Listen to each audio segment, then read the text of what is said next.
एक लंबे समय पहले एक गांव में आदित्य और भावना नामक पति पत्नी रहते थे। उनका चित्रा नामक एक सुंदर सी बेटी थी। वो एक छोटी सी घर में रहते थे। आदित्य एक बहुत नेक इंसान था और जितना उसके पास था उतने में ही खुश रहने वाला था। वो पानी पूरी बेच के आए हुए पैसों से ही अपने परिवार की देखभाल करता था। हर रोज वो सुबह उठ के पानी पूरी बना के बेचने जाता था। पानी पूरी स्वादिष्ट पानी पूरी, एक बार खाना काफी नहीं होता है, बार बार खाने का मन करता है।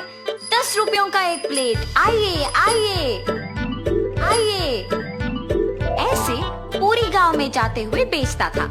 उसके बनाए हुए पानी पूरी स्वादिष्ट रहने पर सभी लोग वहाँ खाना पसंद करते थे। रोज की तरह वो एक दिन पानी पूरी बेच के अंधेरा होने पर वापस घर जाते रहता है, जब उसे रास्ते में कुछ लोग भागते हुए नजर आते हैं। उसके पलक झपकते ही वो लोग गायब भी हो जाते हैं। कौन थे वो लोग, क्यों भाग रहे थे और इतने में ही कहाँ गायब हो गए? ऐसे वो अपने आप में सोच रहा था जब उसे रास्ते के बगल में एक सूटकेस दिखाई देता है। ये किसका सूटकेस है? शायद किसी ने खो दिया होगा।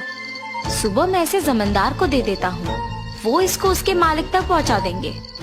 ऐसे सोच के वो सूटकेस अपने साथ अपने घर ले जाता है।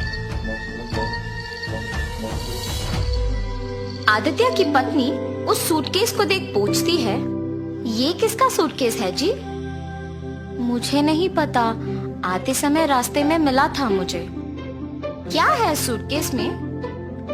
नहीं, मुझे नहीं पता, मैंने देखा ही नहीं। अच्छा, तो फिर रुकिए, मैं पहले ये देखती हूँ कि इसमें है क्या। और ऐसे सूटकेस खोलती है। सुनिए, इधर आके देखिए तो कि इसमें है क्या।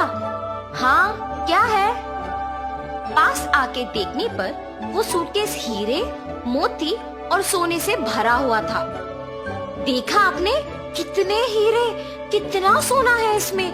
अब हमें कभी वापस मेहनत करने की जरूरत ही नहीं पड़ेगी। भावना, ये सूटकेस हमारा नहीं है, किसी ने खो दिया इसे। कल सुबह इसे जमींदार के हवाले करने इसे लेके आया हूँ। तो आप क्या इसे जमींदार को लौटाएंगे? हाँ, मैं ये स्वीकार नहीं करूँगी। हम इस सूटकेस को हमारे ही पास रखेंगे। आपको मेहनत करने की जरूरत ही नहीं पड़ेगी। हम आखिरकार बहुत खुश रहेंगे। अपनी पत्नी का उस बात ना स्वीकार करने पर आदित्य उसे दुख ना पहुंचाने के लिए उसे कुछ नहीं कहता है और सोच में पड़ जाता है। अगर मैं उन हीरे और मोती को लेता हूँ तो गलत है, पर अगर मेरी पत्नी वो सब लेती है तो वो मेरी गलती नहीं है ना। ऐसे सोचकर अपनी पत्नी से कहता है, किसी और का कमाया हुआ मुझे खर्च करना ठीक नहीं लगता है। मैं अपने पानीपुरी का दुकान ही चलाऊंगा। तुम्हें जो पसंद तुम वही करो। ऐसे कहने पर उसकी बीवी बहुत खुश होती है। कुछ दिन बाद उसकी पत्नी मिले हुए हीरे, मोती और सोना बेच के एक बड़ा सा घर खरीदती है और वे सब उसी घर में चले जाते हैं। मगर आदित्य अपना पानीपुरी का व्यापार नहीं छोड़ता है। एक दिन जमींदार के पास एक औरत आती है।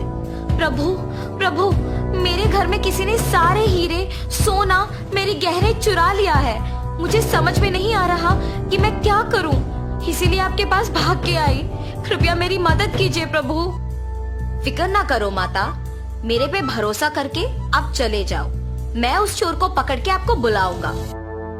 जमींदार के ऐसे कहने पर वो औरत उन पे भरोसा करके वहाँ से चली जाती है। उसके बाद के कुछ ही दिन में जब आदित्य और उसका परिवार एक बड़ा घर खरीद के उसमें रहने लग जाते हैं, तो गांव के लोग में उन्हीं के बारे में खुसर पुसर शुरू हो जाती है। ऐसे ये बात जमींदार तक भी पहुंचती है। एक साधारण पानीपुरी बेचने वाला एकदम से इतना बड़ा घर कैसे खरीद पाया? पता नहीं प्रभु, किसी को नहीं पता। गांव के सारे लोग भी आश्चर्यचकित होके इसी के बारे में बात कर रहे हैं। ऐसे ही मैं सुन के आपको बताया। ठीक है, उन दोनों को इधर लेके आओ। जी प्रभु। जमींदार के कहने पर सेवक उन दोनों को उनके पास लेके जाते हैं। आदित्य, मुझे तुम्हारे बारे में सब पता है, तुम्हारे व्यापार के बारे में भी पता है। तुम्हें कुछ पूछने के लिए यहाँ बुलाया हूँ। पूछिए प्रभु। कुछ नहीं, तुम इतने कम दिनों में उतना बड़ा घर कैसे खरीद पाए हो? सच बताओ। क्या ये पूछने के लिए जमींदार हमें यहाँ तक बुलाए हैं? मुझे ही बताना होगा कुछ, वरना मेरे पति सब सच बता देंगे। मेरे पति का कमाया हुआ पैसा हम बचा बचा के ये घर खरीद पाए हैं प्रभु। ऐसे हिम्मत से बोलती है ताकि किसी को शक ना आए। माता, आप पे कोई इल्जाम लगाने के लिए मैं आप लोगों को यहाँ नहीं बुलाया हूँ। मेरे पास एक औरत आके बोली है कि उसके गहने और सोना किसी ने चोरी कर लिया और उसी समय में आपने एक बड़ा घर लिया। हालात मुझे आपसे इसे पूछने पर मजबूर कर रहे हैं, तो सच कहिए कि आपको इतने पैसे अचानक कहाँ से मिले?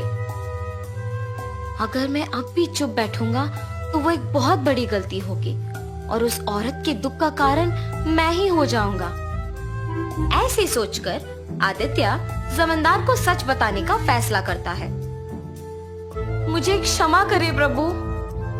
और ऐसे जो कुछ भी हुआ वो प्रभु को बताता है और तुरंत वो गहनों वाला सूटकेस उनके हवाले कर देता है। तुम्हें अपनी गलती का एहसास हुआ है और तुमने सच बता के और ये गहने ला के वापस कर दिए, इसीलिए मैं तुम्हें अपनी पहली गलती के लिए माफ कर दूंगा और दंडित नहीं करूंगा। लेकिन याद रखना आदित्य, गलती ना करना जितना जरूरी है उतना ही जरूरी है गलती करने वालों को रोकना। ये कभी मत दोहराओ ना, ये कभी मत दोहराओ।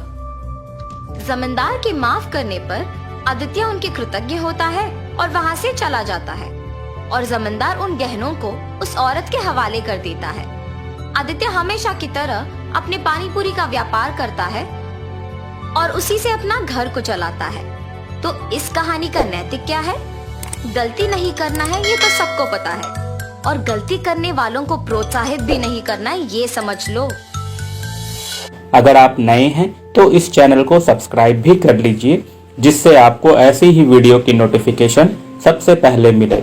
वीडियो को पूरा देखने के लिए धन्यवाद।